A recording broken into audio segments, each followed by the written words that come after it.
Shalom saudara-saudari yang terkasih, bersama saya Romo Robi Ordo Karmel dalam Renungan Harian Katolik pada hari ini.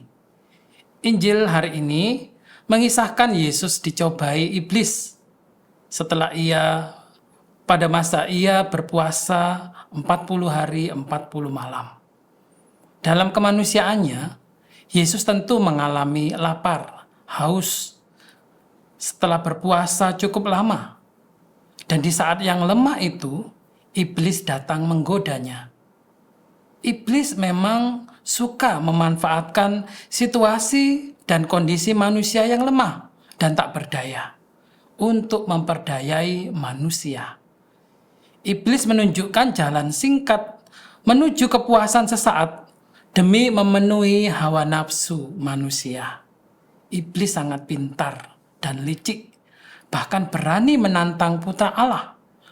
Jika engkau putra Allah, perintahkanlah supaya batu-batu itu menjadi roti. Tapi dengan penuh wibawa, Yesus menaklukkan godaan iblis yang pertama itu dengan mengutip firman Allah. Ada tertulis, manusia hidup bukan dari roti saja, tapi dari setiap firman yang keluar dari mulut Allah. Kita mungkin sering jatuh dalam godaan pemuasan nafsu badani. Ada orang yang rakus makan, ada orang yang tidak mampu mengontrol nafsu birahi, ada orang yang kecanduan alkohol, narkoba, dan sebagainya. Pertanyaannya, apakah Anda sering dikendalikan oleh nafsu atau Anda mampu mengendalikan nafsu? Ternyata iblis tidak kalah cerdiknya pada pencobaan kedua yang dialami Yesus, yaitu godaan pamer kekuatan ilahi. Iblis pun kembali menantang Yesus. Jika engkau putra Allah, jatuhkanlah dirimu ke bawah. Perhatikan, iblis pun dengan licik mengutip firman Allah juga. Lalu kata iblis, sebab ada tertulis mengenai engkau, ia akan memerintahkan malaikat-malaikatnya menerima engkau supaya kakimu tidak terantuk pada batu. Dengan penuh wibawa, Yesus menghadapi iblis, mengalahkan pencobaan kedua dengan berkata, ada tertulis, janganlah engkau mencobai Tuhan Allahmu. Kita juga sering terpancing pamer atau adu kekuatan atau adu kekuasaan. Ada orang yang pamer kekayaannya, ada orang yang pamer koleksi mobil mewahnya, jam tangan mewahnya, ada orang yang suka pamer healing jalan-jalan kemana-mana, ada yang pamer tubuhnya yang cantik, polesan wajahnya yang cantik, ganteng, atau operasi plastik dan sebagainya, dan diviralkan begitu saja. Tujuannya supaya dilihat orang pamer. Hati-hati. Sesungguhnya akar dari semua itu adalah kesombongan. Dan yang itu harus dilawan dengan kerendahan hati. Seperti yang dilakukan oleh Yesus. Seperti tidak mau menyerah lagi, iblis pun semakin kurang ajar mencoba Yesus ketiga kalinya. Iblis dengan tipuan dan kesesatan yang dibawanya menawarkan semua kerajaan dunia dengan kemegahannya kepada Yesus. Meskipun seluruh dunia ini milik Allah, bukan milik iblis. Iblis bahkan ingin menjadi seperti Allah tanda kutip, minta untuk disembah.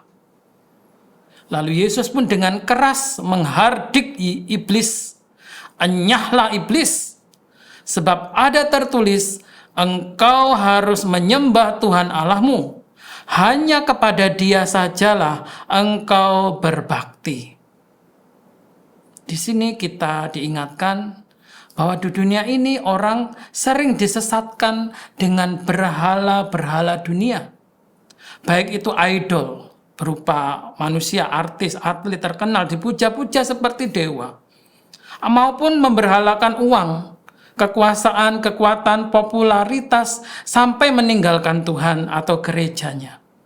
Bahkan sekarang ada aliran-aliran baru yang menyesatkan, seperti spiritualitas New Era, bukan merek sepatu, tapi aliran kelompok yang mengadopsi filosofi kebatinan alam, yang pusatnya adalah energi semesta, bukan Tuhan.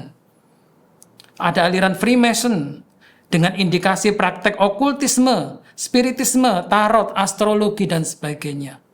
Ada bahkan terang-terangan kelompok Satanic Church, ya, mengaku sekte setan, penyembah setan, dan dilegalkan di beberapa negara barat atas nama kebebasan ekspresi.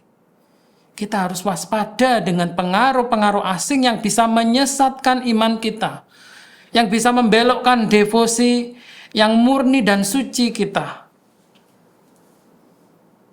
Pengaruh-pengaruh dari berbagai media massa maupun internet yang tidak bisa 100% dipegang kebenarannya. Mari kembali kepada ajaran Gereja Katolik yang benar. Kembali membaca Katekismus Gereja Katolik. Kembali membaca dokumen-dokumen gereja, magisterium gereja yang sudah teruji berabad-abad lamanya. Kemenangan Yesus atas godaan iblis menunjukkan kodrat ilahi Yesus Putra Allah. Karena kemenangannya atas godaan-godaan itu, Yesus pun akhirnya dilayani oleh malaikat-malaikat Allah.